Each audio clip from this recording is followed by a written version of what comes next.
behind in Afghanistan. I actually conducted the very first successful overland rescue of Americans that were left behind, which was Miriam and her 3 children.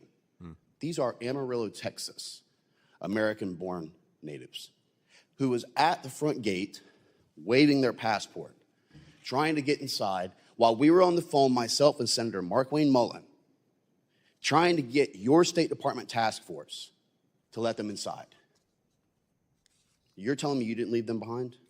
I'm telling you, Congressman, that we got every American out that we could, and when we got completed the evacuation, I said we're not leaving anyone behind. We're to keep doing this until we get every American who says they want to leave and identify themselves to us out. And as I you also said, though, 500 that between I'm reclaiming my time. You also told Congressman Davidson that the U.S. government was not blocking aircraft. Is that correct?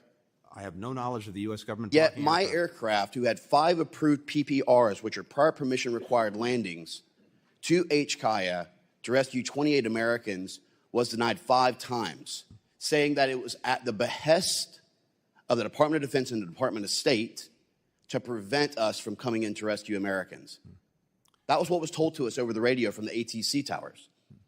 But yet, to your knowledge, no one was being blocked. Let me tell you, that is a farce and it's a complete lie. I will also tell you that in a NEO, State Department does not take ultimate control once it is declared. It's the Department of Defense who actually is supposed to, yet your task force still try to hold operational control, which led to a lot of disruption, and that has been reported multiple times by commanders on the ground. Yeah, so I will tell you, I'm going to finish, sir. The other thing is that in Israel, a horrible incident occurred where over 1,200 people lost their lives. And yet the State Department had done nothing to come in and actually rescue Americans who had been left behind. How do I know that? Because the very first rescues conducted was on October 11th from Nazareth, Tiberias, and Haifa. How do I know it? Because I was the one who conducted them. 32 Americans that day, then into the West Bank, then into Jerusalem, then out towards Gaza. I got 255 Americans out by myself before the State Department lifted a finger and did anything to bring a plane in. Meanwhile, other nations were already flying aircraft in and out, rescuing their citizens.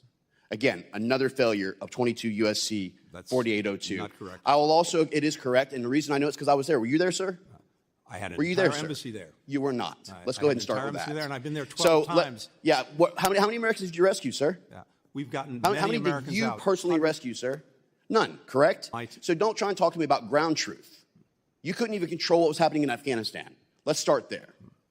The next thing I want to talk about is under your leadership, we have allowed Iran, the regime, to grow stronger than it's ever in its life.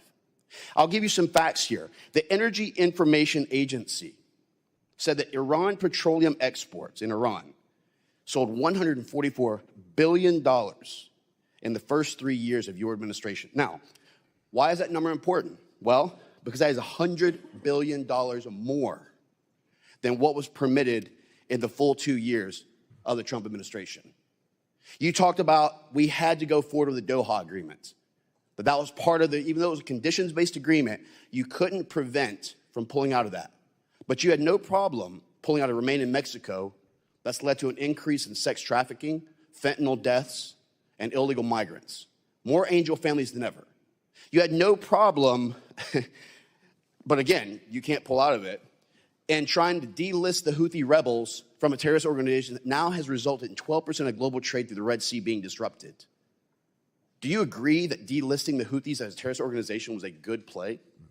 In terms of making sure that humanitarian assistance could get to the people of Yemen and that the Houthis were designated under multiple other So authorities, endangering American citizens while now that they're getting increased attacks as a result of your actual failures. And I can tell you with absolute clarity, sir, reclaiming my time, I can tell you with absolute clarity that Hezbollah got stronger while you were in office. Hamas was funded because of your failures to be able to impose necessary sanctions so that the Iranian regime couldn't continue to fund. I'm still talking, Mr. Secretary. You've had your time. You've had 4 years to destroy this nation. You and this administration. I will tell you with absolute certainty, sir, that America is better off with you not in office. That the Iranian regime will now finally start to weaken with stronger sanctions and with us being able to do our jobs for the Iranian people who are actually trying to lead a free democracy. I can tell you that Hezbollah, Hamas. Hamas's leadership under Sinwar would not have been eliminated if they would have listened Israel to what Biden had advised, which is ceasefire and stop. Hassan Nasrallah of Hezbollah would not have been eliminated if they would have listened to your leadership. And I can tell you right now that we are better off as a nation, we are safer as a nation, and our American citizens will be safer with you not sitting in that seat. With that, I yield back. Expired. Mr. Thank Costa you for your is judgment. I wish recognized. you very good luck. Mr. Costa is recognized. Thank you. Thank you very much, Mr. Chairman.